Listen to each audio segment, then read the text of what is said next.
Namaste and good afternoon everyone. I am Divija.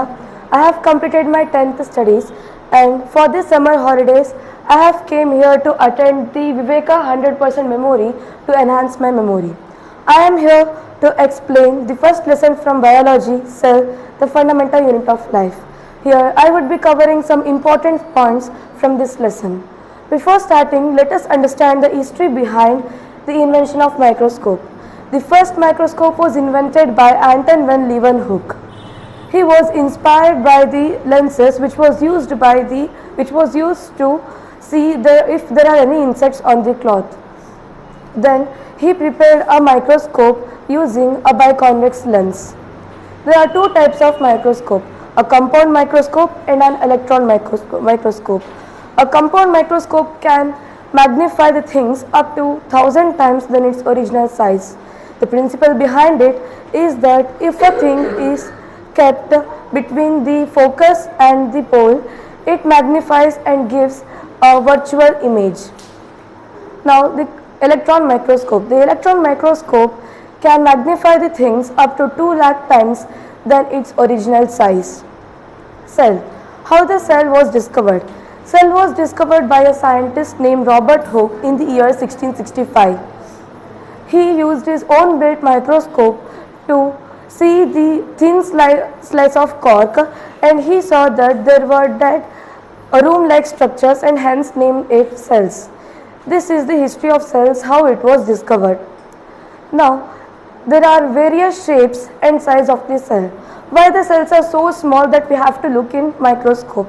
Let us understand by this by taking an example.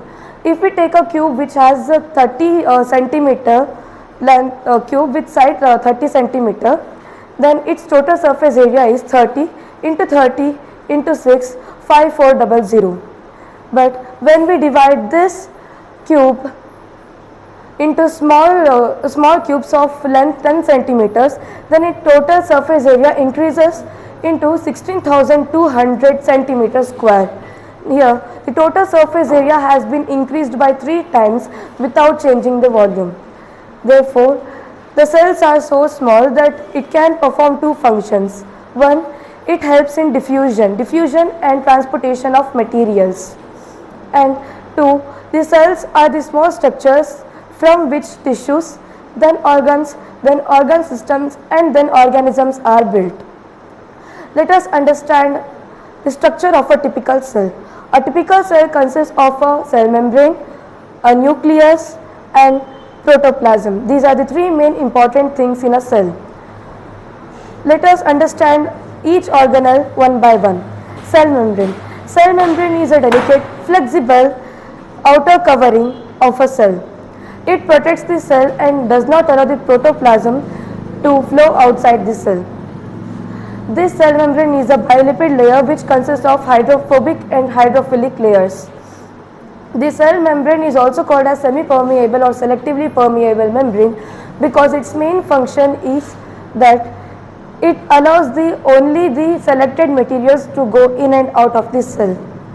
Next comes the cell wall. Cell wall is not present on every cell but only to the plant and few bacterial cells.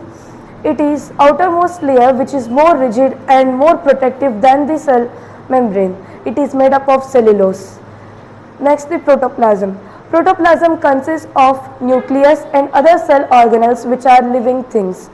Nucleus is the most important cell organelle in a cell.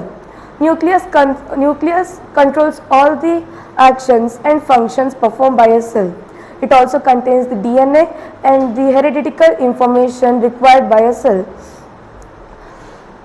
The protoplasm then gets divided into cytoplasm and nucleoplasm. Nucleoplasm is inside the nucleus and the cytoplasm is inside the cell membrane but outside the nuclear membrane. Nucleus has two layers. One layer is porous so that the substances required by the nucleus can go in and out.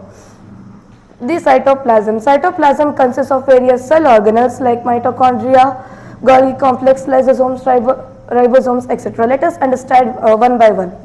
Lysosomes. Lysosomes are also called as suicidal bags of the cell because they contain very powerful digestive enzymes which can digest entire cell. Now we can think why it is required. Whenever cell gets damaged to an extent that it cannot recover itself and it has to die, then it gets burst up and digests the entire cell.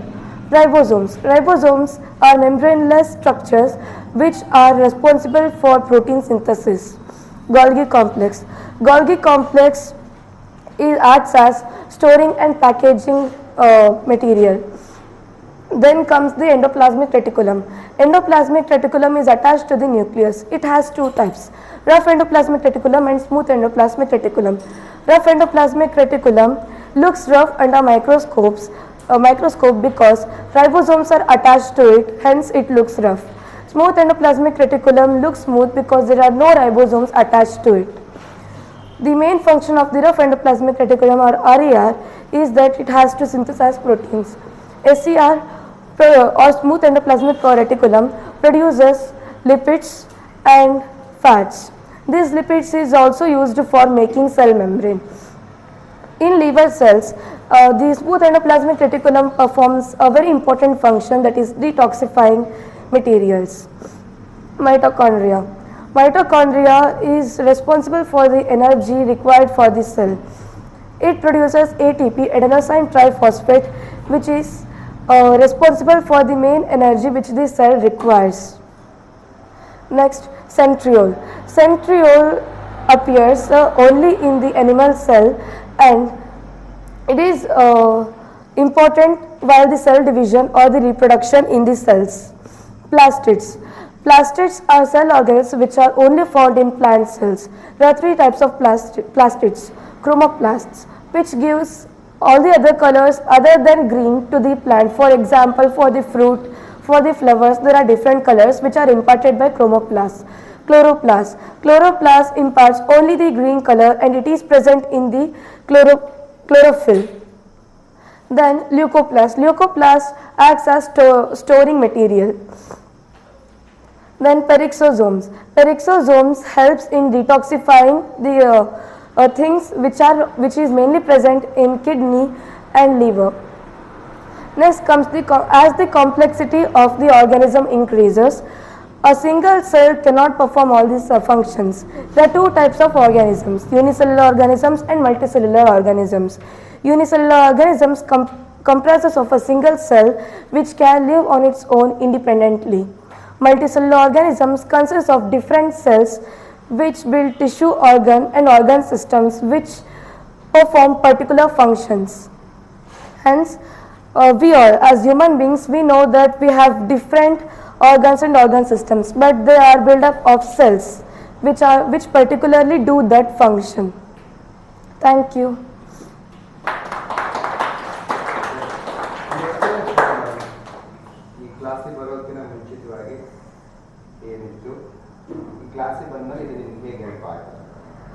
So ಈ ಕ್ಲಾಸಿಗೆ ಬಂದಾದಮೇಲೆ ನಂದು confidence build ಆಗಿದೆ ಈಗ demo ಕೊಡೋದು. ನನಗೆ stage freight ಅನ್ನೋದು ಭಾಳ ಇತ್ತು, ಅದು ಮತ್ತು ಮೆಮೊರಿ ಅಂತೂ ಜಾಸ್ತಿ ಆಗಿದೆ.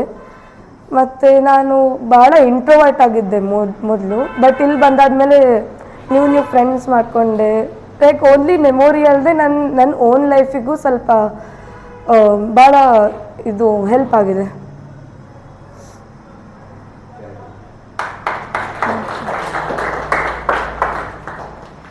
ಇಡೀ ಒಂದು ಲೆಸನ್ನೇ ಎಕ್ಸ್ಪ್ಲೇನ್ ಮಾಡಿ